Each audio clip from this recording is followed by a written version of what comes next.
ఇక బీఆర్ఎస్ కార్యకర్తల రొప్ప ప్లకార్డులపై మంత్రి పొంగులేటి ఆగ్రహం వ్యక్తం చేశారు. సంక్షేమ పథకాలు సక్రమంగా అమలు చేస్తున్నందుక రప్ప, రైతు భరోసా నిధులు వేస్తున్నందుక రప్ప అని పొంగులేటి ప్రశ్నించారు.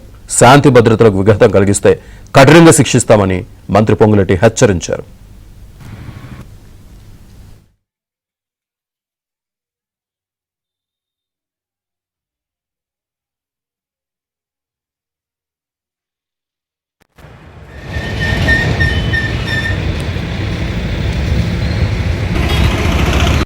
నిన్న ఒక దగ్గర ఒక ధర్నా చేస్తూ ఫ్లెక్సీలు పెట్టుకొని ప్లేకార్డులు పెట్టుకొని రప్పట ఏంటి రప్ప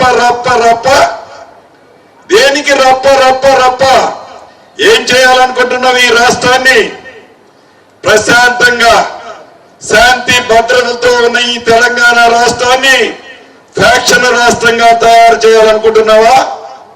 ఏంది నీ అసలు ఉద్దేశం? ఏమి పేదోడికి ఇబ్బంది అయిందని రప్పండి టింగ్ డబ్బులు పడుతున్నందుక రప్ప. కాబట్టి శాంతి భద్రతల్ని కాపాడే దాంట్లో ఈ ప్రభుత్వానికి చిత్తశుద్ధి ఉంది.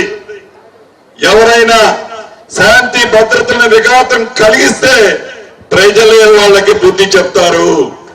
గతంలో చెప్పారు, మళ్ళీ చెప్తారు.